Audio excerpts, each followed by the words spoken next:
الطاهرين. أما بعد فأعوذ بالله من الشيطان الرجيم. بسم الله الرحمن الرحيم. سبحان الذي أسرى بعبده ليلا من المسجد الحرام إلى المسجد الأقصى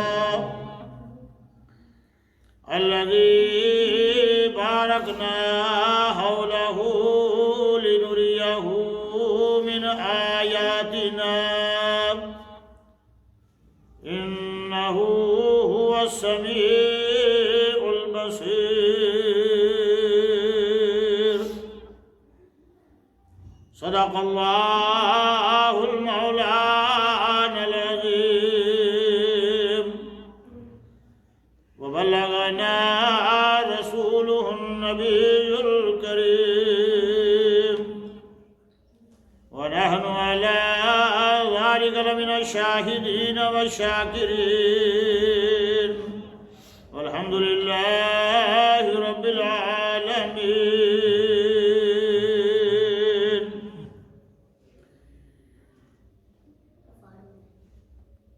تیری معراج کہ تو لوح و قلم تک پہنچا، میری معراج کہ میں تیرے قدم تک پہنچا. واعظ قوم کی وہ پختہ خیالی نہ رہی، واعظ قوم کی وہ پختہ خیالی نہ رہی، برق طبی نہ رہی، شعلہ مقالی نہ رہی. رہ گئی رسم اذاں، روح بلالی نہ رہی، فلسفہ رہ گیا، تلقین غزالی نہ رہی. مسجدیں مرثیہ خواں ہیں کہ نمازی نہ رہے، یعنی وہ صاحب اوصاف حجازی نہ رہے. یہ علامہ اقبال جواب شکوہ رب کی بارگاہ میں بیان کر رہے ہیں کہ ہمارے اعمال ہی درست نہیں ہیں، جس کی بنا پر ہم خسارے میں جا رہے ہیں اور جگہ جگہ ہمارے نقصانات ہو رہے ہیں. علامہ اقبال فرماتے ہیں کہ اب مسلمان صرف نام کے رہ گئے ہیں. شور ہے ہو گئے دنیا سے مسلمان نابود. ہم یہ کہتے ہیں کہ تھے بھی کہیں مسلم موجود. وضع میں تم ہو نصارہ تو تمدن میں ہنود. وضع ہو گیا ہمارا لباس، وضع قطع، تو ہمارا لباس جو ہے وہ تو سب انگریزوں والا ہے. اور تمدن جس کو آپ کہتے ہیں کلچر ہمارا آج بھی وہی ہندو والا ہے. ہماری شادی بیاہ کی رسومات، ہمارے برادری میں اٹھنے بیٹھنے کی رسومات، وہ سب وہی ہیں جو ہم مسلمان ہونے سے پہلے کرتے تھے. سب کچھ وہی کرتے ہیں. وہ مہندی، وہ تیل، وہ چوکی چڑھانا، وہ سب کچھ کیا ہے؟ یہ سب کچھ ہمارا ہندوستانی کلچر ہے. شور ہے ہو گئے دنیا سے مسلمان آبود. ہم یہ کہتے ہیں کہ تھے بھی کہیں مسلم موجود. وضع میں تم ہو نصارہ تو تمدن میں ہنود. یہ مسلمان ہیں جنہیں دیکھ کے شرمائے یہود. تم تو سید بھی ہو، مرزا بھی ہو، افغان بھی ہو، تم سبھی کچھ ہو، بتاؤ تو مسلمان بھی ہو.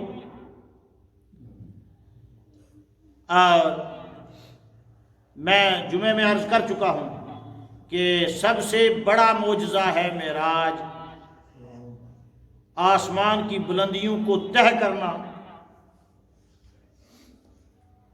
بغیر سیڑھیوں کے اور بغیر ایئر کرافٹ کے آسمانوں کی بلندیوں کو پار کر جانا، یہ کوئی معمولی بات نہیں ہے. اور یہ بات چھپائی جاتی ہے، لیکن حقیقت یہ ہے کہ رب کے لیے یہ کوئی بڑی بات نہیں۔ ہمیں دیکھنے میں بہت مشکل لگتی ہے کہ معراج کیسے ہو سکتی ہے۔ کہتے ہیں کہ دلی میں ایک بزرگ تھے جو گدڑی پہنتے تھے، ان کا نام ہی گدائے رسول تھا، اور حضرت شاہ ولی اللہ غالباً پڑھاتے تھے، وہ آ کے پیچھے درسگاہ میں کلاس میں بیٹھ کے سر کھجاتے رہتے تھے۔ تو ایک دن اسٹوڈنٹس نے سوال کر دیا، کوشچن کر دیا استاد سے کہ حضرت جس طرح زمین ٹھوس ہے اسی طرح آسمان بھی ٹھوس ہے۔ کہا ہاں وہ تو ہے۔ کہا پھر اتنے ٹھوس چیز کو توڑ کر نبی پاک معراج پر کیسے چلے گئے؟ یہ سائنسداں یہ سوال تو اٹھاتے ہیں کہ میں اتنے ٹھوس چیز کو، جس طرح زمین ٹھوس ہے اسی طرح آسمان بھی ٹھوس ہے، اس کو چیر کر کوئی کیسے پار جا سکتا ہے؟ تو استاد پریشان ہو گئے کہ اب اسٹوڈنٹس کو کیا جواب دیں۔ لیکن وہ جو پیچھے گزری جس کی کوئی اہمیت نہیں جانتے تھے، جو اسٹوڈنٹس بھی اس کی مذاق اڑاتے تھے کہ یہ پھٹے پرانے لباس میں گدڑی پہن کے آ کے پیچھے بیٹھ جاتا ہے، تو وہ ایک دم جذبات میں آ کے کھڑے ہو گئے، کہنے لگے آؤ میرے ساتھ چلو، میں دکھاتا ہوں کیسے کہ پکڑ کے جامع مسجد کے اندر، دلی کی جامع مسجد کے اندر لے گئے اور محراب والی دیوار کے سامنے کھڑے ہو کر کہنے لگے دیکھ لینا کیسے، اور سیدھے گئے اور دیوار سے اندر ہو گئے، اور تھوڑی دیر کے بعد باہر نکل آئے، کہنے لگے ایسے گئے۔ تو رب کے لیے یہ کوئی مشکل بات نہیں ہے ہمیں دیکھنے میں۔ اور کفار نے اب جو یہ لڑائی، میں سوچتا ہوں کہ یہ لڑائی مسلمانوں کے درمیان دو باتوں پر بڑی مین، معراج پر دو باتیں جو ہیں ان میں بڑی مسلمانوں میں مین لڑائی ہے۔ ایک تو رؤیت باری، آدھے مسلمان کہتے ہیں کہ نبی پاک نے اللہ کو دیکھا، آدھے کہتے ہیں نہیں دیکھا۔ ایک جھگڑا یہ ہو گیا۔ دوسرا جھگڑا یہ ہے کہ جسم کے ساتھ گئے تھے کہ روح گئی تھی، خواب میں معراج ہوئی کہ جاگتے ہوئے ہوئی۔ یہ دو جھگڑے اسی وقت سے اختلاف ہو گیا، اور بہرکیف یہ ساری باتیں چھوڑ کر اب علماء یہ بات ظاہر نہیں کرتے، کہتے ہیں کہ بہت سارے مسلمان دوبارہ پلٹ کے مرتد ہو گئے، جنہیں یقین ہی نہیں آیا کہ نبی پاک آسمان پر جا سکتے ہیں۔ تو لیکن اب یہ بات ظاہر نہیں کرتے کہ مسلمان کوئی مرتد بھی ہوا کہ نہیں ہوا، لیکن کفار نے تو آبجیکشن کیا نہیں۔ اگر بات خواب کی ہوتی تو کفار نے درگزر کرنا تھا کہ کوئی بڑی بات نہیں ہے، خواب میں آدمی کہیں بھی سوئے ہوئے چلا جاتا ہے، کوئی بڑی بات نہیں ہے۔ تو اگر روحانی معراج کی بات ہوتی تو روحانی میں آنکھیں بند کر کے آدمی کہیں سے کہیں گھوم لے۔ اس میں بھی کفار کو اتنا آبجیکشن نہیں ہونا چاہیے تھا۔ تو جھگڑا کس بات پہ ہے؟ پھر کفار نے اتنا واویلا کیوں مچایا کہ یہ ہو ہی نہیں سکتا؟ اور جس گھر سے اٹھ کر گئے ان سے کوئی پوچھ نہیں رہا، ان سے کوئی حدیث لے نہیں رہا۔ حضرت علی کی بہن حضرت ام ہانی کا گھر بالکل حرم کے ساتھ تھا۔ اس دن رات کو وہ مہمان اپنی چچا زاد بہن کے گھر میں تھے، وہاں سے اٹھ کر گئے، حدیث کوئی اور بیان کر رہا۔ جس گھر سے اٹھ کر گئے ہیں ان سے نہیں پوچھا جا رہا، مولا علی سے نہیں پوچھا جا رہا۔ جو عینی شاہد ہیں، جو عینی گواہ ہیں، حضرت ام ہانی کہتی ہے کہ میں نے رات کو اٹھ کر دیکھا کہ نبی پاک کا بستر خالی تھا۔ سبحان اللہ بول دو۔ پھر یہ بھی کہتی ہے کہ صبح نبی پاک نے سب سے پہلے اٹھ کر مجھ سے بولا کہ ام ہانی آج رات میں ساتوں آسمان کی بلندیوں سے اوپر گیا ہوا تھا۔ تو حضرت ام ہانی بھانپ گئی کہ یہ بات کوئی ہضم نہیں کرے گا۔ حضرت ام ہانی یہ بات سمجھ گئی کہ یہ بات کوئی ایکسپٹ نہیں کرے گا کہ آسمان کی بلندی۔ تو حضرت ام ہانی نے کہا یا رسول اللہ میں نے سن لیا، لیکن باہر جا کے لوگوں سے آپ نہیں کہنا۔ لیکن نبی پاک نے اس بات کو ظاہر کرنا تھا، نبی پاک نے پھر بھی حرم میں جا کر بیان کر دیا۔ حرم میں سارے کفار صبح کو آتے ضرور تھے، وہ آتے چاہے بتوں کی پوجا کرنے آتے تھے، لیکن خانہ کعبہ کا طواف بھی کرنے صبح سب آتے۔ خانہ کعبہ کا طواف وہ حالت کفر میں بھی کرتے تھے، خانہ کعبہ کے اندر بت بھی رکھے تھے، ان کی طرف بھی جھک کے جاتے تھے اور طواف بھی کر کے جاتے تھے۔ تو نبی پاک نے جب دیکھا کہ لوگ جمع ہیں تو نبی پاک نے اعلان کر دیا کہ میں آج رات معراج پر تھا۔ بس جھگڑا یہیں سے شروع ہو گیا۔ انہوں نے کہا کیسے ہو سکتا ہے، آسمان کی بلندیوں پر کوئی کیسے جا سکتا ہے؟ نہیں، ہرگز نہیں ہو سکتا۔ پھر طرح طرح کی کفار نے گواہی لی، یہ گواہیاں مسلمانوں کو نہیں نظر آئی؟ جو آج مسلمانوں میں الگ الگ ترجمے، الگ الگ تفسیریں ہیں، جب کفار نے تصدیق کے لیے، کفار بہت سارے لوگ مسجد اقصی جا چکے تھے، دیکھی ہوئی تھی ان کی، تو انہوں نے کہا یہاں ان کو دبا لیں گے آپ۔ جب ہم پوچھیں گے کہ مسجد اقصی کے دروازے کتنے ہیں تو یہ بتا نہیں سکیں گے، کیونکہ یہ جھوٹ ہے۔ تو نبی پاک سے سب سے پہلے انہوں نے پوچھا اگر تم مسجد اقصی یہاں سے رات کو ام ہنی کے گھر سے نکلے، حرم میں 2 رکعت نماز پڑھی، جبریل امین براق لے کر آئے اور براق سے پر سوار ہو کر مسجد اقصی پہنچے، اور راستے کی کنڈیشن بھی نبی پاک نے بتائی، کہا کہ جب میں حضرت موسیٰ کی قبر کے پاس سے گزرا تھا تو حضرت موسیٰ قبر میں نماز پڑھ رہے تھے۔ سبحان اللہ بولو۔ یہ کیسے ہو سکتا ہے؟ نماز تو زندوں پر فرض ہے، مردہ بھی قبر میں نماز پڑھتے ہیں۔ اس سے ایک بات یہ ظاہر ہوگی کہ نبی مردہ نہیں ہوتا، نبی مرتا نہیں ہے، نبی مردہ نہیں ہے۔ حضرت موسیٰ قبر میں نماز پڑھ رہے، اور نبی پاک نے فرمایا اگر اس وقت وہ جگہ قریب ہو، اگر ہو تو میں بتا بھی سکتا ہوں کہ حضرت موسیٰ کی قبر کہاں ہے۔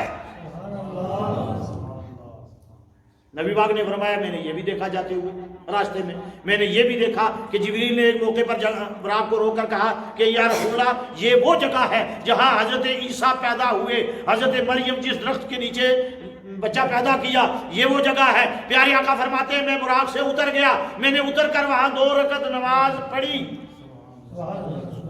اس کا مطلب کسی کی ولادت، کسی کا برتھ ڈے منانا بھی نبی پاک کی سنت ہے۔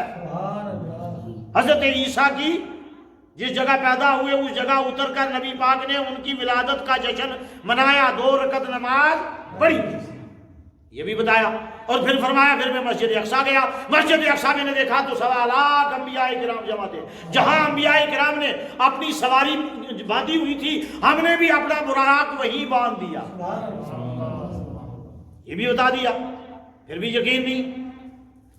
اور فرمایا پھر انبیاء صفے بنا کر بیٹھے تھے، اور ہر سال معراج پر میں یہ بات بولتا ضرور ہوں کہ نبی پاک براق پر آئے، براق پر سفر کر کے حرم سے مسجد اقصی تک پہنچے، لیکن میں یہ پوچھتا ہوں یہ 1.25 لاکھ انبیاء کس براق پر گئے، یہ کس گھوڑے پر سوار ہو کر وہاں پہنچے، یہ ان کے لیے کون سا ایروپلین آیا تھا؟ اور پھر ایک نبی کی قبر ہندوستان میں ہے، دوسرے کی پاکستان میں ہے، تیسرے کی بنگلہ دیش میں ہے، ایک جگہ تو نبی جمع نہیں ہے۔ اپنی اپنی قبروں سے اٹھ کر سارے انبیاء کرام صفے باندھ کر مسجد اقصی میں ایڈوانس میں پہلے پہنچ گئے۔ یہ کس سواری سے گئے تھے؟ یہاں آبجیکشن نہیں ہے، یہ تمام انبیاء کرام جو وہاں گئے ہیں یہ کون سی سواری پر سوار ہو کر گئے تھے؟ ان کے لیے کون سا جہاز آیا تھا، کون سا ایروپلین آیا تھا ان کے لیے جو یہ مسجد اقصی میں پہنچ گئے؟ نبی پاک نے فرمایا سب صفے باندھ کر بیٹھے تھے اور مصلی خالی تھا۔ میں سیدھا مصلی پر گیا، میں نے نماز پڑھائی، اس کے بعد پھر براق پر سوار ہوا تو پہلے آسمان پر گیا، پہلے آسمان پر میری ملاقات حضرت آدم سے ہو گئی، بات لمبی ہے، اور دوسرے آسمان پر میری ملاقات حضرت یحییٰ اور حضرت عیسیٰ سے ہو گئی۔ واہ واہ واہ، یہ نبی ابھی تو مسجد اقصی میں بیٹھے تھے۔ یہ بھی سوچو نا، ہم نے کیا دیا؟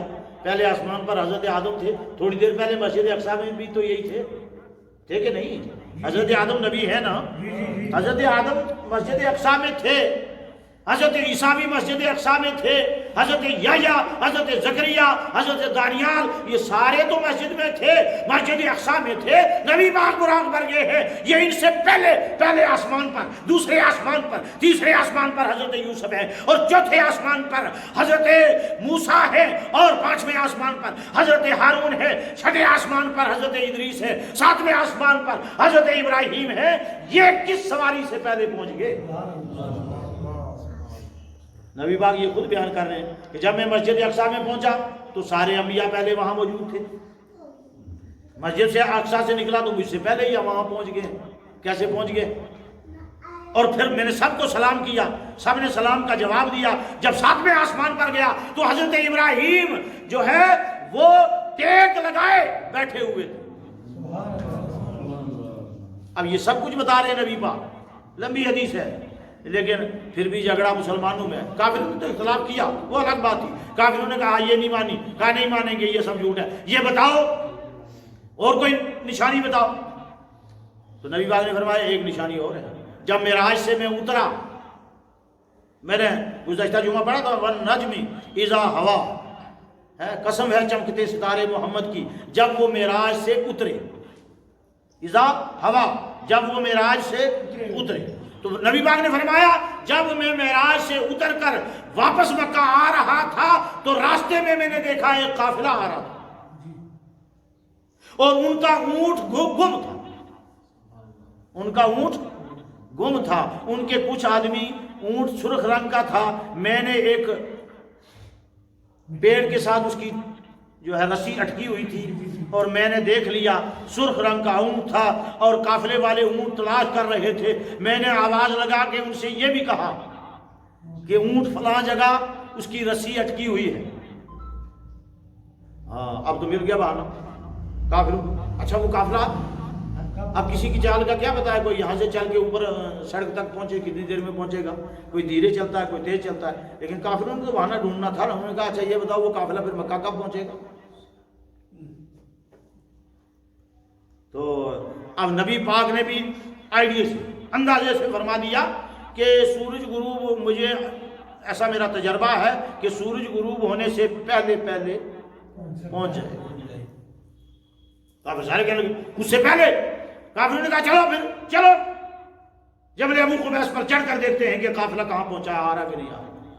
دیکھو اب جھٹلانے کے چکر میں کفار پیارے نبی کو جھٹلانے کے چکر میں ہیں، اور مسلمان اس اختلاف میں ہیں کہ اللہ تعالیٰ کو دیکھا کہ نہیں دیکھا، معراج روحانی ہوئی کہ جسمانی ہوئی۔ کافروں نے کہا چلو پھر جبل ابو قبیس پر چڑھ کر دیکھتے ہیں، اگر سورج طلوع ہونے سے پہلے نہیں آئے تو آپ جھوٹے۔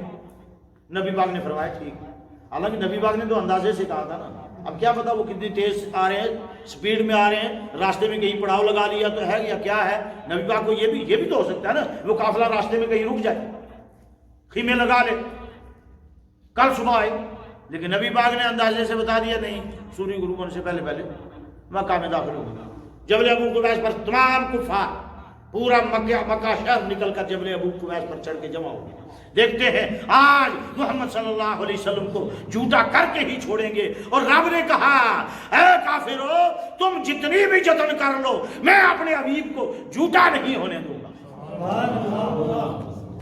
اور این موقع پر لوگ کہتے ہیں کہ حضرت علی کی نماز کے لیے سورج پلٹا، میں کہتا ہوں کہ ایک دن سورج، اس دن بھی معراج کے دوسرے دن بھی سورج رک گیا، اپنی جگہ کھڑا ہو گیا، اور رب نے کہا سورج خبردار تو ڈوبنا نہیں جب تک قافلہ آ نہ جائے اور میرا محمد سچا ثابت ہو نہ جائے، تب تک سورج کو رب نے کہا کہ تو ڈوب نہیں سکتا۔ سورج اپنی جگہ رک گیا، اور جب قافلہ سامنے نمودار نہیں ہوا تب تک سورج ڈوبا نہیں۔ اچھا جی یہ بات بھی ہے، کہا پھر دوسرا طریقہ اور کوئی ڈھونڈو یار، جھوٹا کریں گے، نبی پاک کو جھوٹا کرنے کے در پہ ہے، کہنے لگے کوئی اور پلان ڈھونڈو نبی کو کیسے جھوٹا کریں۔ تو کہنے لگے اچھا انہوں نے مسجد اقصی تو دیکھی نہیں ہے، تو ہم نے دیکھی ہوئی ہے، بہت سارے وہ جاتے تھے تجارت کے لیے، جاتے تھے شام، جاتے تھے شام سے قریب فلسطین بھی جاتے ہیں، تو انہوں نے کہا ہم نے تو دیکھی ہوئی ہے مسجد، بہت ساروں نے دیکھی ہوئی ہے، اور ہمیں پتہ ہے کہ اس کے دروازے کتنے سب کچھ ہے، لیکن محمد صلی اللہ علیہ وسلم تو کبھی مسجد اقصی گئے ہی نہیں۔ ان سے پوچھتے ہیں کہ آج یہ کہہ رہے ہیں میں گیا تھا، اور جب آدمی کوئی جائے اس مسجد میں نماز پڑھنے آئے اور واپس جائے کوئی، تو آپ پوچھو گے کہ اس کی اس مسجد کی کھڑکیاں کتنی تھی، تو مشکل ہے بتاؤ، کیونکہ آپ مسجد میں کھڑکیاں گننے نہیں آئے تھے، آپ نماز پڑھنے آئے تھے، تو یقینی بات ہے کہ پوری طرح کوئی بتا نہیں سکے گا۔ لیکن انہوں نے سوال ایسا کر دیا کہ اے محمد صلی اللہ علیہ وسلم، اگر آپ مسجد اقصیٰ گئے تھے تو پھر یہ بتاؤ کہ مسجد اقصیٰ کے دروازے کتنے ہیں؟ رب پیارے نبی رحمت عالم صلی اللہ علیہ وسلم فرماتے ہیں کہ رب نے اس وقت مسجد اقصیٰ کو میرے سامنے حرم میں لا کر کھڑا کر دیا۔ جب انہوں نے پوچھا کہ بتاؤ مسجد اقصیٰ کے دروازے کتنے ہیں، میں نے گن کر بتائے کہ اتنے دروازے ہیں۔ جب انہوں نے پوچھا مسجد اقصیٰ کی کھڑکیاں کتنی ہیں، میں نے گن کر بتایا کہ اتنی کھڑکیاں ہیں۔ جب انہوں نے پوچھا مسجد اقصیٰ کے تاقچے کتنے ہیں، میں نے گن کر بتائے۔ جب انہوں نے پوچھا مسجد اقصیٰ کی الماریاں کتنی ہیں، میں نے گن کے بتائے۔ جب انہوں نے پوچھا مسجد اقصیٰ کے پرنالے کتنے ہیں، میں نے گن کے بتایا۔ رب نے مسجد اقصیٰ کو اٹھا کر میرے سامنے لا کر رکھ دیا۔ رب سچا کر رہا ہے، لیکن مسلمان آج کسی نہ کسی طرح لگا ہوا ہے کہ نبی پاک کو جھوٹا کر دے، اور مسلمان لگا کسی طرح رب جو ہے اپنے حبیب کو سچا کرنے میں لگا ہوا، اور ہم نماز پڑھ کے پھر ہم کوشش میں لگے رہتے ہیں کہ یہ بھی جھوٹے، یہ بھی جھوٹا، یہ بھی جھوٹا۔ افسوس یہ ہے، اب میں نے جس آیت کریمہ کی تلاوت کا شرف حاصل کیا ہے سورہ بنی اسرائیل کی پہلی آیت ہے۔ بنی اسرائیل کو بھی اسرائیل، حضرت یعقوب کا دوسرا نام اسرائیل، کیونکہ اسرائیل ان کا نام اس لیے پڑا، اور حضرت اسماعیل کا نام اپنی عبرانی زبان میں جب حضرت ابراہیم دعا کرتے تھے تو کیا اللہ کو وہ ایل کہتے تھے عبرانی زبان۔ سمجھ کے بعد یہ بات غور سے یاد رکھنا، حضرت ابراہیم وہاں شام میں تھے اور عبرانی زبان میں ایل وہ اللہ کو کہہ رہے تھے، تو پیچھے جو وارڈ ہے اسما، اس کا مطلب ہے سن لے۔ اس کا کیا مطلب ہے بھائی؟ سن لے۔ اسما کا مطلب کیا ہے؟ سن لے۔ تو وہ کہتے تھے حضرت ابراہیم تو 90 سال تک بچہ نہیں ہوا تو دعا کرتے تھے اسماعیل، یا اللہ میری سن لے، یا اللہ اسماعیل، اے اللہ میری سن لے۔ تو وہیں سے اسماعیل نام رکھ دیا، جب بچہ پیدا ہوا اس کا نام ہی اسماعیل، سمجھ گئے؟ ایک بیٹے کا، لیکن دوسرا بیٹا جو پیدا ہوا اس کا وہ اسحاق، حضرت اسحاق۔ دوسرے بیٹے وہ پہلی بیوی حضرت سارہ سے پیدا ہوئے، یہ حضرت اسماعیل دوسری بیوی حضرت ہاجرہ سے پیدا ہوئے۔ ہاجرہ کو بیوی کو رشک ہو گیا، پہلی بیوی کو، کہ مجھے بچہ نہیں ہوا، یہ جو دوسری لائن سے بچہ ہو گیا۔ انہوں نے کہا قسم دے دی حضرت ابراہیم سے کہ خبردار دوسری بیوی کے پاس نہیں جانا۔ یہ بات نوٹ کر لینا، قسم دے دی حضرت سارہ نے کہ دوسری بیوی کے پاس نہیں جانا، اگر جاؤ گے جو تمہارا جسم کا جو حصہ ٹچ ہوگا اسے کاٹنا پڑے گا۔ حضرت ابراہیم نے بھی جذبات میں آ کر قسم کھا دی، ٹھیک ہے نہیں جاؤں گا۔ کہا پھر تو اب بیوی کے پاس چلے گئے، تو رب سے پوچھا مولا اب کیا کریں، اب کیا کریں؟ اب قسم تو میں نے کر دی تھی کہ میں حضرت ہاجرہ کے پاس نہیں جاؤں گا۔ تفسیر اس آیت کی کسی نے نہیں لگی ہے، پہلے اس بارے میں آیت ہے وَإِذِ ابْتَلَىٰ إِبْرَاهِيمُ رَبُّهُ بِكَلِمَاتٍ فَأَتَمَّهُنَّ۔ اس آیت کی تفسیر میں کسی نے نہیں لکھا، میں نے بہت ہر تفسیر کو ڈھونڈا، لیکن حقیقت یہ ہے کہ رب یہاں کہہ رہا ہے کہ جب ہم نے ابراہیم کا امتحان لیا کچھ باتوں میں تو وہ امتحان میں کامیاب ہو گئے۔ وَإِذِ ابْتَلَىٰ إِبْرَاهِيمُ رَبُّهُ بِكَلِمَاتٍ، جب ابراہیم سے اس کے رب نے امتحان لیا تو حضرت ابراہیم امتحان میں کچھ باتیں کون سی ہیں جو ہم ختنہ کرواتے ہیں، کہتے ہیں یہ ابراہیمی سنت ہے۔ کیا کہتے ہیں ہم؟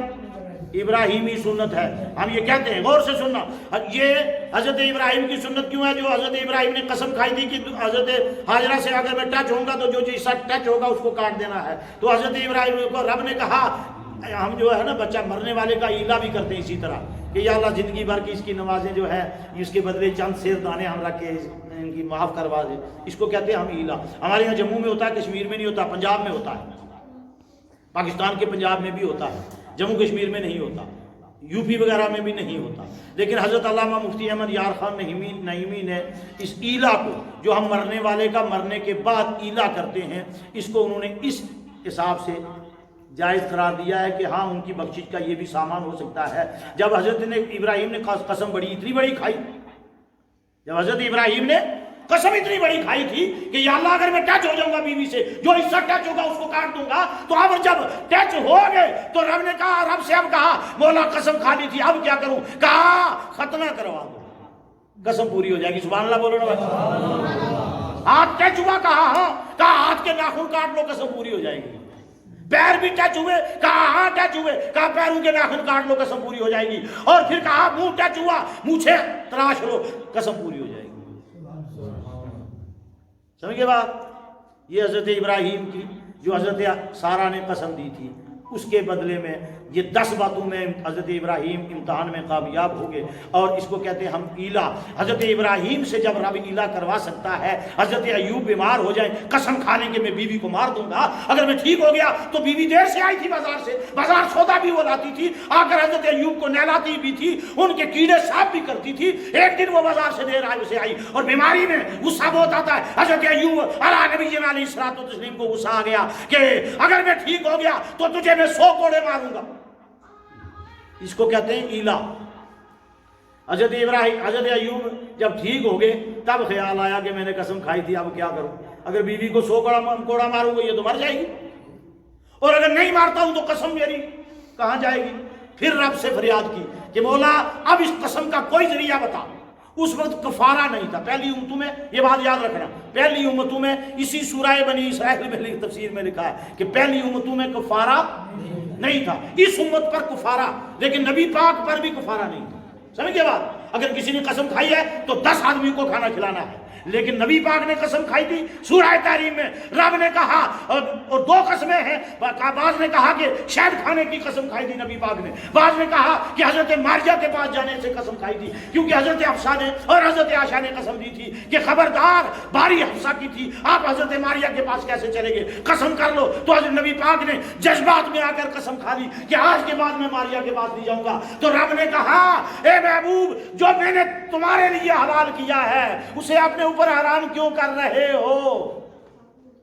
لیکن نبی پاک سے یہ نہیں کہا کہ آپ بھی کفارہ دو، کفارہ امت کے لیے ہے۔ کفارہ جس طرح میں نے کہا نبی پاک سو جائیں تو وضو نہیں ٹوٹتا، نبی پاک سو جائے تو وضو نہیں ٹوٹتا، اسی طرح میں نے یہ کہا ہے کہ کفارہ صرف امت پر ہے، کفارہ صرف امت پر ہے، نبی پر کفارہ نہیں۔ تو حضرت ایوب یا پہلی امتوں میں تو کفارہ تھا ہی، یہ قانون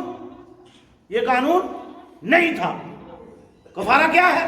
جس نے روزہ نہیں رکھا 60 روزے رکھے یا 60 مسکینوں کا کھانا کھلائے، یہ ہے کفارہ۔ سمجھ گئے بات؟ اگر قسم کھا لی کسی نے تو اس قسم کا کفارہ یہ ہے، قسم جب توڑے گا اس کا کفارہ یہ ہے کہ 10 مسکینوں کو کھانا کھلائے گا۔ آگے بات سمجھ میں، اس کو کہتے ہیں کفارہ، لیکن یہ امت کے لیے، نبی پر کفارہ لازم نہیں۔ تو حضرت ایوب پر تو کفارہ ویسے بھی نہیں، حضرت ایوب نے قسم کھائی، حضرت ابراہیم نے قسم کھائی، لیکن رب نے دوسرا طریقہ بتایا، کفارہ نہیں بتایا، کیونکہ اس امتوں میں کفارہ نہیں تھا۔ یہ بات یاد رکھنا، یہ نئی بات آپ کے سامنے میں بول رہا ہوں۔ پہلی امتوں میں کفارہ نہیں تھا، لہذا حضرت ایوب سے کہا کہ ایوب ایسا کرو، کوڑے کی جگہ جھاڑو اٹھاؤ۔ جھاڑو میں کتنے تنکے ہوتے ہیں؟ 100 ہیں، 200 ہیں، تو تم نے 100 کوڑے کی قسم کھائی ہے نا، جھاڑو میں 200 تنکے ہیں، ڈنڈے کی جگہ جھاڑو کام کرتا ہے؟ بولو کرتا ہے؟ تو حضرت ایوب سے رب نے کروایا، اس کو کہتے ہیں ہیلا۔ ہم اگر مرنے والے کا ہیلا کرتے ہیں تو آپ کو کیا تکلیف ہے؟ جب رب نے کروایا ہے حضرت ایوب سے کہ کہا 100 کوڑے کی جگہ ایک ہی کام کرو نا، خذ بیدی کا دغسن، جھاڑو ہاتھ میں اٹھا لو، فاضرب بہا، اور اس کو مارو، قسم پوری ہو جائے گی۔ اب یہ قرآن میں ہے نا، میں نے قرآن سے باہر سے کچھ نہیں بیان کیا، یہ حضرت ایوب سے نے پوچھا مولا کیا کروں، اس قسم کا کوئی حل بتا۔ رب نے کہا خذ بیدی کا دغسن، غالباً 17ویں بارے میں ہے یا 23ویں میں ہے، مجھے یاد نہیں آ رہا۔ تو رب نے کہا ایوب کوئی بات نہیں، 100 کوڑے کی جگہ جھاڑو کام کر جائے گا۔ ہاں ہاں ہاں، سبحان اللہ بولنا۔ کتنی تخفیف دی جا رہی ہے اپنے پیاروں کو۔ اچھا اس سے بھی زیادہ اچھی تخفیف دے دیتا، قسم ہی تو تھی، کہتے رب کہتا ایوب تو نے بڑی بیماریاں اٹھائی ہیں، کوئی بات نہیں تجھے معاف، لیکن معاف نہیں کہا نہیں ہیلا کر۔ رب چاہتا اپنے پیارے نبی کو کہہ دیتا چھوڑ ایوب تو نے غصے میں قسم کھا لی تھی، پھر کیا ہوا؟ تو ویسے بھی تو بیمار تھا، تو نے اتنی بیماری برداشت کی ہے، تو نے اتنی بیماری جھیلی ہے، تو کوئی بات نہیں، قسم تیری جو ہے وہ ٹل جائے گی۔ کہا نا نا نا نا ایوب، اس کے لیے تجھے ہیلا کرنا پڑے گا، خود بھی یدی کا دل سن، جھاڑو اٹھا اور بیوی کو مار، قسم تیری پوری ہو جائے گی۔ سمجھ گئے بات؟ اور اگلی بات، اب حضرت اسماعیل بھی میں نے بتا دیا کہ اسماعیل کا نام اسماعیل کیوں ہے، یاد رہے گا۔ دوسرا حضرت اسحاق کا نام نہیں تھا، حضرت اسحاق جو ہے وہ حضرت ابراہیم کی دوسری پہلی بیوی سارہ سے، اور حضرت اسحاق کے ہاں جب بیٹے جو ہے جڑواں پیدا ہوا، یہ بھی ہر معراج پر میں بتاتا ہوں۔ حضرت یعقوب علیہ نبینا علیہ الصلوۃ والتسلیم اور دوسرے بھائی کا نام عیس بتاتے ہیں کہ نام ان کا عیس تھا، لیکن ان کو نبوت نہیں ملی تھی۔ یہ دونوں بھائی اکٹھے ماں کے پیٹ میں تھے، جڑواں، سمجھ گئے؟ یہ دونوں بھائی حضرت اسحاق کے بیٹے دونوں جڑواں ماں کے پیٹ میں تھے۔ پہلے پیدا ہونا تھا حضرت یعقوب نے، تو عیس بہادر نے پیٹ میں ہی لڑائی شروع کر دی، جذباتی تھے، غصے والے تھے، کہنے کہ پہلے میں پیدا ہوں گا۔ حضرت تفسیر روح البیان میں علامہ اسماعیل حقی نے یہ بیان کی ہے، یہ تفسیر میں یہ بھی کہیں سے بیان نہیں کر رہا ہوں، تفسیر روح البیان میں ہے کہ حضرت یعقوب بڑے نرم دل تھے، انہوں نے کہا لڑائی نہیں کر، ماں کے پیٹ کو پھاڑ کے باہر نہیں نکلنا، ایسا کر تو پہلے پیدا ہو جا، میں بعد میں ہو جاؤں گا پیدا۔ سبحان اللہ بولو نہیں، یہ کوئی آسان بات ہے جو میں نے کہی ہے؟ پیٹ میں بچے لڑائی کر رہے ہیں، نبی ہے، کون کہتا ہے کہ نبی 40 سال کے بعد ہوتا ہے؟ یہ نبی تو ماں کے پیٹ میں ہی باتیں کر رہے ہیں۔ اور تفسیر روح البیان والوں نے لکھا ہے کہ لڑائی پیٹ میں ہی ماں کے ہو رہی ہے کہ پہلے میں پیدا ہوں گا۔ حضرت یعقوب نے کہا کوئی بات نہیں، تو ماں کے پیٹ کو پھاڑنا نہیں، لہذا تو پہلے پیدا ہو جا۔ حضرت یعقوب بعد میں پیدا ہوئے، اس لیے ان کا نام یعقوب پڑا۔ یعقوب کہتے ہیں جس کو آپ عقب بیک سمجھ گئے؟ بیک کو عربی میں عقب میں نے بیک سائڈ، عقبہ یعقب عقبن فهو عاقب، اسی سے نام عاقب ہے۔ پوری گردان کر دوں، عربی کی پوری گردان اگر میں کر دوں تو اسی سے بنا یعقوب، بعد میں آنے والا۔ یعقوب کا مطلب کیا ہے؟ عقبہ یعقب عقبن فهو عاقب، سمجھ گئے؟ اسی سے بنا یعقوب، تو یعقوب کا مطلب ہے بعد میں آنے پیدا ہونے والا، اس لیے ان کا نام یعقوب پڑا۔ دوسرا نام ان کا اسرائیل اس لیے تھا کہ یہ جب حضرت اسحاق عمر زیادہ پہنچی 90 سال، حضرت اسحاق علیہ نبینا علیہ الصلوۃ والتسلیم آنکھوں سے نابینا ہو گئے۔ یہ حضرت اسحاق نابینا ہو گئے تو ان کو گوشت کھانے کا، بھنا ہوئے کباب کھانے کا دل آیا، تو انہوں نے کہا جو بیٹا مجھے بنے ہوئے کباب کھلائے گا اس کو میں نبوت دے دوں گا۔ یہ کس نے کہا؟ حضرت اسحاق نے، جو حضرت ابراہیم کے دوسرے بیٹے تھے۔ اور یہ بھی بیچ میں بیان کر دوں، اس سے پہلے کسی کی داڑھی سفید نہیں ہوتی تھی۔ حضرت اسحاق اور حضرت ابراہیم جب دونوں اکٹھے ہوتے تھے پتہ نہیں لگتا تھا باپ کون سا بیٹا کون سا۔ حضرت شاہ عبد الحق محدث دہلوی نے اپنی کتاب مدارج النبوت میں لکھا ہے کہ دونوں باپ بیٹا جب کھڑے ہوتے تھے پتہ نہیں لوگوں کو لگتا تھا کہ بیٹا کون سا ہے باپ کون سا، دونوں کی داڑھی کالی۔ تو حضرت ابراہیم کی داڑھی کو رب نے سفید کر دیا، تو حضرت ابراہیم نے جب دیکھا داڑھی سفید ہے تو پوچھا یا رب ما ھذا، یہ کیا ہے؟ تو رب نے کہا ھذا وقار، یہ بڑھاپا تمہارا روب، تمہارا وقار ہے۔ سبحان اللہ بولے بھائی، یہ بڑھاپا تمہارا وقار ہے۔ میں یہ چند گنی چنی باتیں وہ بتاؤں گا جو روزمرہ نہیں بتائی جاتی ہے، اس لیے میں تھوڑا لمبا کر دوں، برداشت کرنا۔ میری تو مرضی تھی میں آپ کو شہری تک کھینچ کے لے جاؤں، شہری بھی یہاں کھلاؤں، لیکن پھر سب نے بولا نہیں، کیونکہ صبح روزہ بھی رکھنا ہے۔ لیکن آپ جب عشاء میں ہی گھر چلے جاؤ گے تو وہ اس نے اٹھنا ہے تو کس نے روزہ رکھنا ہے، ورنہ میری مرضی تو یہ ہوتی ہے، میں ہر سال عشاء کے بعد ہی کرتا تھا۔ بہرحال حضرت اسحاق اور حضرت ابراہیم دونوں باپ بیٹا جب کھڑے ہوتے تھے تو پتہ نہیں لگتا تھا کہ باپ کون سا ہے بیٹا کون سا ہے۔ رب نے حضرت ابراہیم کی داڑھی کو سفید کیا۔ حضرت ابراہیم نے پوچھا یا اللہ ما ھذا، یہ کیا ہے، یہ میری داڑھی سفید کیسے ہو گئی؟ رب نے کہا ھذا وقار، حضرت رب نے کہا یہ تیرا وقار ہے۔ تو حضرت ابراہیم نے کہا مولا پھر اس وقار کو اور بڑھا دے، اس وقار کو اور بڑھا دے۔ اب یہ بات بھی بتا دی حضرت اسحاق علی نبینا علیہ الصلوۃ والتسلیم آخری عمر میں نابینا ہو گئے. جب نابینا ہو گئے تو انہیں گوشت بنا ہوا گوشت کباب کھانے کا دل آیا. بیٹے دونوں سامنے ہیں. باپ نے کہا کہ جو بیٹا مجھے آج کباب کھلائے گا اسے میں نبوت عطا کروں گا. اس کا مطلب نبوت وراثت میں تھی. نبوت بھی یہاں تو جھگڑا ہو گیا وراثت کا کہ نبی کی وراثت نہیں ہوتی, حضرت فاطمہ کو باغ فدق نہیں ملے گا. اور اس پر بھی آج تک پوری امت لڑ رہی ہے کہ نبی پاک نے جو باغ فدق حضرت فاطمہ کو گفٹ کیا تھا وہ واپس کیوں لیا. اور یہاں کہتے ہیں کہ وراثت ہوتی نہیں. اور حضرت داؤد دعا کر رہے ہیں کہ یا اللہ میرے یہاں بیٹا پیدا کر جو میری وراثت کا مالک بنے. تو رب نے بیٹا پیدا کیا حضرت سلیمان جو پوری دنیا میں بادشاہت کر گئے. تو وراثت نبی کی کہہ رہے ہیں مولوی آج تک لڑ رہے ہیں کہ نبی کی وراثت نہیں ہوتی, نبی کی وراثت نہیں ہوتی. حضرت اسحاق کہتے ہیں میں نبوت اپنے بیٹے کو بطور وراثت اس کو دوں گا جو مجھے کباب کھلائے گا. تو حضرت عیسی بہادر نے تیر تلوار اٹھائے جنگل میں چلے گئے. جنگل سے شکار کر کے لاؤں گا, جذباتی تھے بڑے, لاؤں گا شکار کر کے اور باپ کو بھون کر کباب کھلاؤں گا. حضرت عیسی بہادر تو چلے گئے جنگل میں شکار کرنے. ماں سیانی تھی, ماں نے حضرت یعقوب کو کہا بیٹا دور کیا جاتا ہے, جا بکریوں کا ریوڑ باڑے میں ہے, ایک بکری کا بچہ ذبح کر کے لا اور بھون کر کے کباب باپ کو کھلا. بڑا بیٹا تو شکار کرنے گیا ہے. حضرت یعقوب کے باڑے سے بکری کا بچہ لیا, ذبح کیا, ذبح کر کے اس کے کباب بھون کے باپ کو کھلائے. باپ آنکھوں سے نابینا تھے لیکن نابینا نہیں تھے, رب کی یہ منشا تھی. رب چاہتا تھا کہ نبوت یعقوب کو ملے, اس لیے وہ یہ سرپرائز تھا. جس کو آپ سرپرائز کہتے ہیں, مجھے نہیں کہنا آتا, جسے آپ سرپرائز کہتے ہو.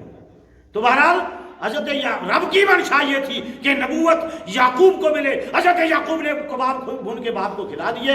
باپ نے آنکھوں سے تو نابینا ہے, یا اللہ اس بیٹے نے مجھے کباب کھلائے ہیں, تو اس کو نبوت عطا کر. حضرت یعقوب کو نبوت مل گئی لیکن ماں کو پتا تھا بڑا بیٹا بڑا جذباتی ہے, اس کو قتل کر دے گا. ماں نے کہا اب بیٹے بیوی بچے بال بچہ لے کے بھاگ, جب دوسرا جنگل سے آئے گا شکار کر کے آئے گا تو تجھے چھوڑے گا نہیں, کیونکہ نبوت تجھے مل گئی ہے.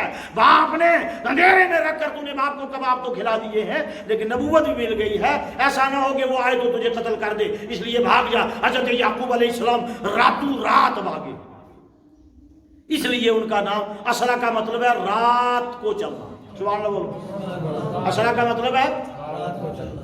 ہاں, اس لیے حضرت یعقوب کا نام, دوسرا نام, پہلا نام میں نے یعقوب بتایا کیوں پڑا, دوسرا نام حضرت اسرائیل ان کا نام پڑا اس لیے نام ان کا اسرائیل پڑا. بہرحال اسی اسرائیل سے ہے سبحان الذی اسرا, پاک ہے وہ ذات جس نے رات والی سیر کرائی, دن والی نہیں. یہ ورڈ کیوں لایا ہے اسرا والا, جس نے رات والی سیر کرائی. سبحان الذی اسرا بعبدہ, جس نے اپنے بندے کو رات والی سیر کرائی اور مسجد حرام سے اٹھا کر اور مسجد اقصیٰ تک لے گئے اور وہاں سے ساتواں آسمان کی بلندیوں پر عرش اعظم تک پہنچا دیا. اللہ اللہ, یہ بنی اسرائیل کی سورہ بنی اسرائیل کی پہلی آیت ہے, اسی میں ضمناً ذکر ہوا ہے. اس کے بعد معراج کا ذکر پھر نہیں آیا ہے.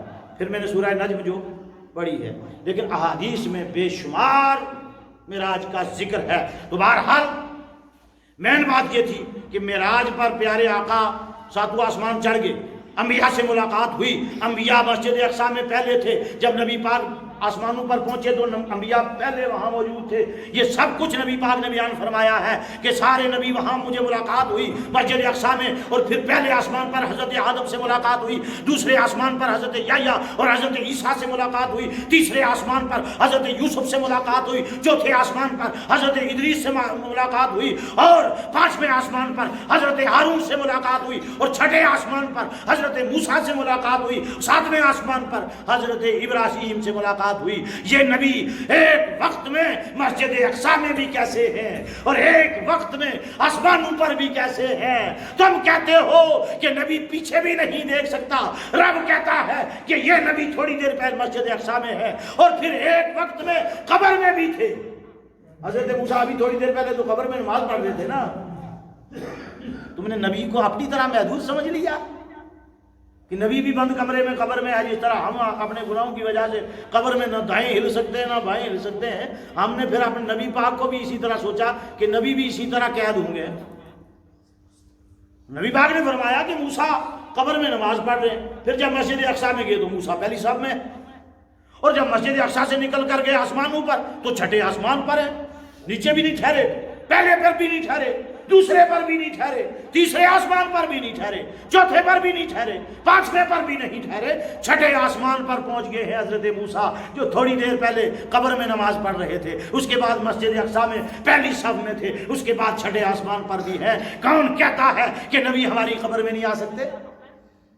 سبحان اللہ بولو نا، یہ کون کہتا ہے؟ جب نبی اپنی قبر سے نکل کر مسجد اقصیٰ جا سکتے ہیں، مسجد اقصیٰ سے پہلے آسمان دوسرے تیسرے چوتھے پانچویں چھٹے پر جا سکتے ہیں، تو پھر کون کہتا ہے کہ نبی ہماری قبر میں نہیں آ سکتے؟ یہ ہماری سوچ، جیسا ہمارے اعمال ہے نا ایسی ہماری سوچ ہے۔ ہمارے اعمال یہی ہیں کہ ہمیں پتا ہے کہ ہم نے اتنے گناہ کیے ہیں، ہم تو 2 قدم بھی نہیں جا سکیں گے، ہمیں تو پیروں میں زنجیریں جکڑ کے قبر میں ڈال دیا جائے گا، منکر نکیر بڑے بڑے گرز ماریں گے، اس لیے ہم نے گیس کر لیا اپنے اوپر کہ نبی بھی ایسا ہی ہوگا۔ نہیں، نبی ایک وقت میں قبر میں بھی ہو سکتا ہے، مسجد اقصیٰ میں بھی ہو سکتا ہے، چوتھے آسمان پر بھی ہو سکتا ہے، چھٹے آسمان پر بھی ہو سکتا ہے، نبی ایک وقت میں کئی جگہ جا سکتا ہے۔ کون کہتا نہیں جا سکتے؟ یہ ہماری سوچ، یہ ہماری سائنس، یہ ہماری ٹیکنالوجی ہے کہ ہم نے گیس کرنا اپنے اوپر شروع کر لیا کہ جس طرح ہم جا سکتے ہیں اسی طرح نبی بھی جا سکتے ہوں گے۔ یہ ہماری بیڑا گرک ہو گیا ہے، ہماری سائنس اور ٹیکنالوجی نے ہمیں اندھا کر کے رکھ دیا ہے۔ سورج کا جی اوپر ہے، دھوپ یہاں بھی دے رہا ہے، دلی میں بھی ایٹ اے ٹائم دے رہا ہے، اور وہی دھوپ مصر میں بھی دے رہا ہے، وہی شام میں بھی دے رہا ہے، وہی لبنان میں۔ ہم پوچھتے ہیں سورج کہاں ہے، وہ ہے، تو مصر والوں سے پوچھو سورج کہاں ہے، وہ بھی کہتے ہیں وہ ہے۔ ایک ٹائم میں سورج دلی والوں کو بھی دھوپ دے دے، امرتسر والوں کو بھی دھوپ دے دے، اور جموں والوں کو بھی دھوپ دے دے، اور پاکستان والوں کو بھی دھوپ دے دے، بنگلہ دیش والوں کو بھی دھوپ دے دے۔ ایک سورج اتنی جگہ جب پہنچ سکتا ہے، اور جس کے نور سے سورج بنا ہے، جس نبی کے نور سے سورج اور چاند بنے ہیں، جس نبی کے نور سے تمام فرشتے بنے ہیں، وہ نبی ہماری قبر تک نہیں پہنچ سکتا۔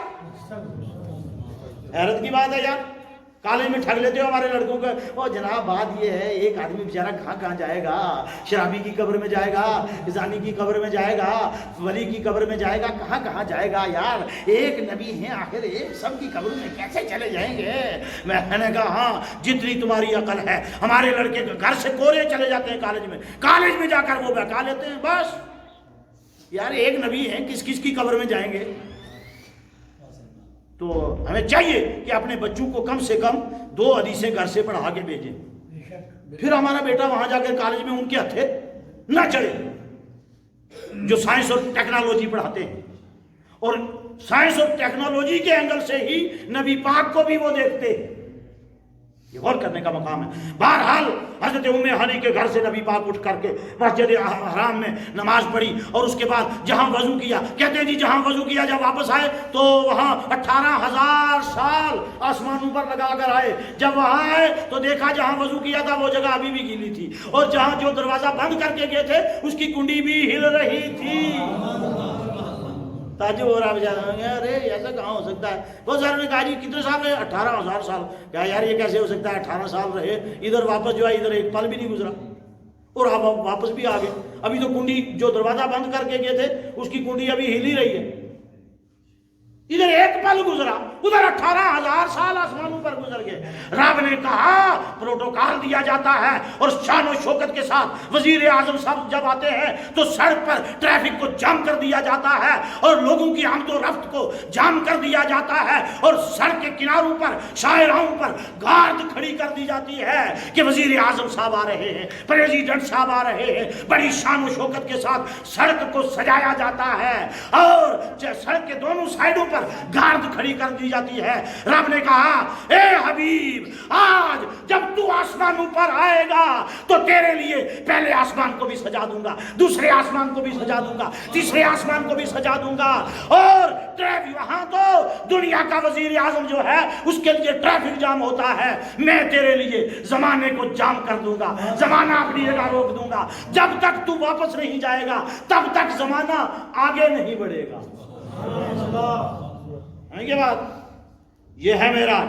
اور فلسفہ معراج کیا ہے؟ آسمان سے لے کے ہمارے لیے کیا ہے؟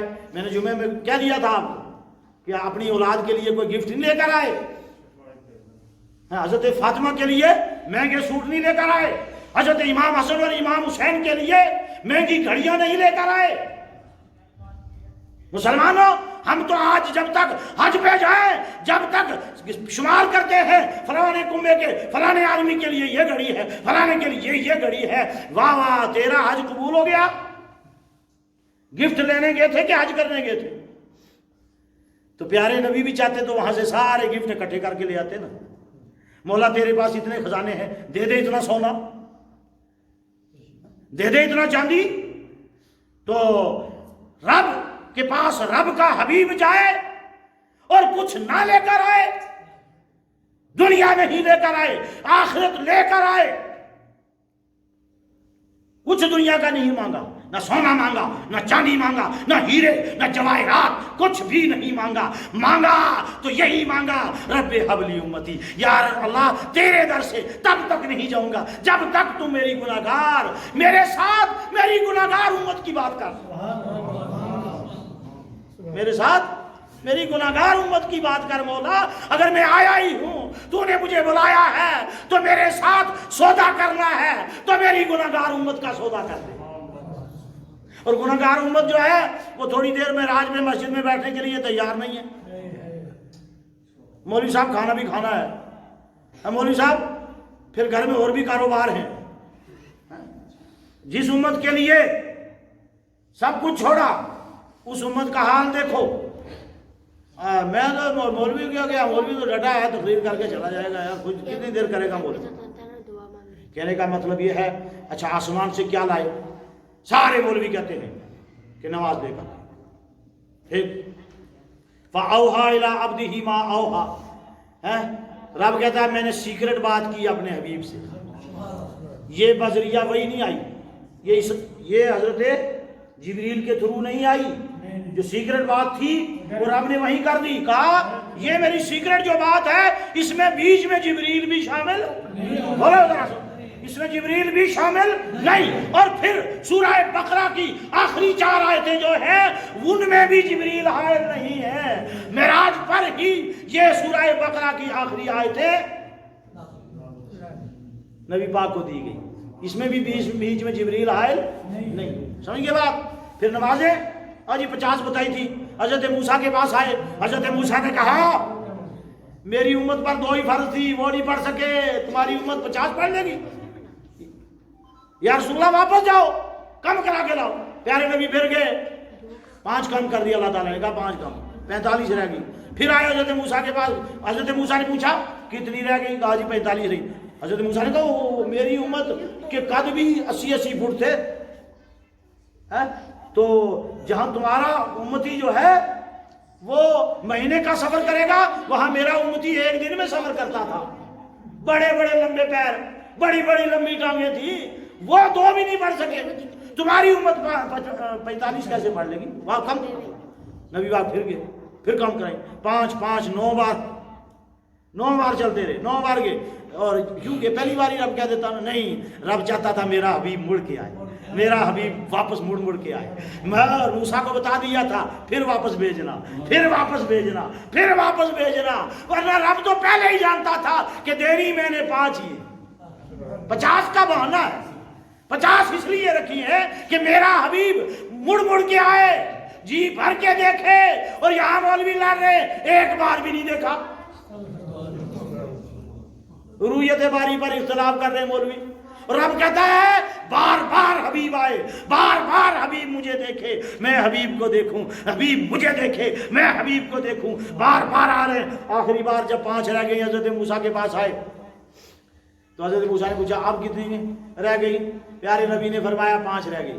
کہا نہیں یہ بھی زیادہ ہے، واپس جاؤ، کم کرا کے اور کم کرا کے۔ نبی پاک نے فرمایا نہیں، بار بار جانے میں اب مجھے شرم آتی ہے، پھر رب کی طرف سے پیچھے سے آواز آئی، میرے حبیب تیری امت اگر 5 نمازیں پڑھے گی تو ثواب 50 کا ہی ملے گا۔ اتنا سودا، اتنا اچھا سودا، پھر بھی ٹرکا کے نکل جاتے ہیں، پھر بھی مسجد خالی۔ اتنا محلہ ہے، جمعے سے لے کر ڈنڈورا پیٹا تھا، معراج کی رات ہے، آنا یار، معراج میں تمہیں بہت بڑا تحفہ دیا تھا، سب آنا، لیکن کون کون آیا ہے، کون کون نہیں آیا یہ دیکھو۔ کہ کہا رب نے فرمایا کہ تیری امت اگر 5 پڑھے گی ثواب پھر بھی 50 کا دوں گا، اور مسجد میں جماعت سے پڑھے گی تو 27 گنا اور زیادہ دوں گا، اور پورے ملک کی جامع مسجد میں پڑھے گا تو 100 کا ثواب دوں گا، اور اگر مدینہ میں پڑھے گا مسجد نبوی میں تو 50,000 نمازوں کا ثواب دوں گا، اور مسجد اقصیٰ میں پڑھے گا تو 100 نمازوں کا ثواب، اور اگر خانہ کعبہ میں پڑھے گا، مسجد حرام میں پڑھے گا تو 1,00,000 نمازوں کا ثواب دوں گا۔ سودا بڑھتا جا رہا ہے لیکن امتی گھٹتا جا رہا ہے، رب بڑھا رہا ہے لیکن ہم گھٹانے پہ تلے ہوئے ہیں، رب بڑھانے پہ تلا ہے، ہم گھٹانے پہ تلے ہیں۔ لیکن سب سے بڑا تحفہ لے کر آئے، یہ تو ہر فرقہ کہتا ہے نماز ہی پہلی ہے، سب سے پہلے نماز ہی پوچھی جائے گی، لیکن پھر وہاں پھر بھی لڑائی، لیکن معراج پر جا کر پھر لڑ جاتے ہیں۔ ادھر کہتے ہیں نماز معراج پر ملی ہے، سب سے بڑی عبادت یہی ہے، اولی روز محشر کے جانگ داز بود، اولی پرسش نماز بد، یہ کہتے بھی ہیں، لیکن پھر آ کر لڑتے ہیں معراج پہ ایسا نہیں ہوا ہوگا، یار یہ نہیں ہو سکتا ہے، اتنی دور سے کہاں دیکھ لیا ہوگا، نہیں دیکھا ہوگا۔ بہرحال کہنے کا یہ مطلب ہے، کوئی نماز پر اٹک گیا ہے، کوئی روزے پر اٹک گیا ہے، کوئی زکوٰۃ پر ہی اٹک گیا ہے۔ کیوں اٹکے ہو بھائی؟ دین کا سمندر بہت بڑا وسیع ہے، وہاں کون غوطہ زن ہو گیا ہے؟ کہنے کا مطلب یہ ہے معراج ہم نے منانا ہے، اور ہر حال میں معراج کا جشن منانا ہے، عظیم معجزہ ہے۔ اور رب نے جو میں نے کہا تھا، ایک تو نماز لائے، ایک سورہ بقرہ کی آخری آیتیں لے کر آئے، اور ایک بات اور کہی، جب حضرت موسیٰ کے پاس رب نے کہا نا 50 کا ثواب ملے گا، تو پیارے حبیب فوراً کھڑے ہوئے، ایک رکعت نماز نہیں تھی۔ حضرت موسیٰ نے پیچھے سے کہا یا رسول اللہ ایک میرے حصے، 2 کر دی نبی پاک نے، تو تیسری کہا، پیچھے سے جبریل آئے کہ یا رسول اللہ ایک میری طرف سے، 3 کر دو، یہ 3 وتر ہے۔ یہ کیا ہے؟ یہ کیا ہے؟ 3 وتر۔ یہ کہاں پڑھے پیارے نبی نے؟ لیکن یہاں پھر بھی لڑائی ہے، نہیں جی ایک ہی وتر ہے۔ یہاں نبی پاک نے شکرانے کا 1 رکعت ہی پڑھنا شروع کی، پیچھے سے حضرت موسیٰ نے کہا یا رسول اللہ ایک میری طرف سے، 2 ہو گئے۔ جبریل آئے کہا یا رسول اللہ ایک میری طرف سے۔ اب دین ماننے کے لیے کوئی تیار ہی نہیں، اور فلاں نے ایک ہی وتر پڑھا تھا، فلاں نے ایک ہی پڑھا تھا، فلاں نے ایک ہی پڑھا تھا۔ وہ بخاری میں ہے، سب سے بڑا پہلے جو ہے بخاری میں حدیث ہے کہ ابن عنیہ آئے حضرت عبداللہ ابن عباس کے پاس۔ اب 10 منٹ بعد پھر لوگ کہیں گے نا مولوی جو ہے آخر میں وہ بات کر ہی گیا۔ ابن عنیہ آئے حضرت عبداللہ ابن عباس کے پاس۔ حضرت عبداللہ ابن عباس کون ہے؟ کون ہے بھائی؟ نبی پاک کے چچا کے بیٹے، بچپن سے شاب ابو طالب میں پیدا ہوئے، بچپن سے چچا زاد بھائی بھی ہیں، بچپن سے نبی پاک کے ساتھ رہے، ساتھ جوان ہوئے، ساتھ میں ان کے سامنے کھیلتے رہے۔ لیکن حضرت عبداللہ کا دور نبی پاک کے ساتھ گزرا کہ نہیں گزرا؟ عباس کے بیٹے کا نبی پاک کے بعد تو ابن عنیہ آ کر حضرت عبداللہ ابن عباس سے کہتے ہیں کہ میں نے معاویہ کو وتر کی 1 رکعت ہی پڑھتے دیکھا۔ بخاری میں دیکھو، آپ کہو گے مولوی نے وہ بات کہہ دی، اس حدیث کو آج تک کسی نے نہیں باہر نکالا۔ کیا یہ خارجیت نہیں ہے؟ معاویہ نے وتر کی، بخاری میں ہے، 1 بار نہیں 2 بار ہے، 2 بار یہ حدیث رپیٹ ہو کے آئی ہے۔ ایک بار ابن عنیہ نے بیان کی ہے، دوسری بار کسی اور نے بیان کی۔ بخاری میں 2 بار ہے کہ معاویہ نے وتر کی 1 رکعت پڑھی تو حضرت عبداللہ ابن عباس نے پتہ کیا کہا؟ اچھا اس کا زمانہ نبی پاک کے ساتھ زیادہ گزرا ہوگا ہے۔ معراج کی داستان بڑی لمبی ہے، کوئی بات نہیں، بہرحال اذان کا ٹائم نہیں ہے، اب ایک ساتھ ہی ہوگی اذان، اور جماعت بھی ہوگی اور دعا بھی ہوگی، سب کچھ جو ہے یہاں لایا گیا ہے۔ تو جو کچھ کہا گیا رب تبارک و تعالیٰ عمل کی توفیق عطا فرمائے، قوت عشق سے ہر پست کو بالا کر دے، دہر میں اسم محمد سے اجالا کر دے، آگ تکبیر کی سینوں میں دبی رکھتے ہیں، زندگی مثل بلال حبشی رکھتے ہیں، نہ سمجھو گے تو مٹ جاؤ گے ملت کے نگہبانوں، تمہاری داستان تک نہ ملے گی داستانوں میں۔ وآخر دعوانا ان الحمدللہ رب العالمین وما علینا الا البلاغ۔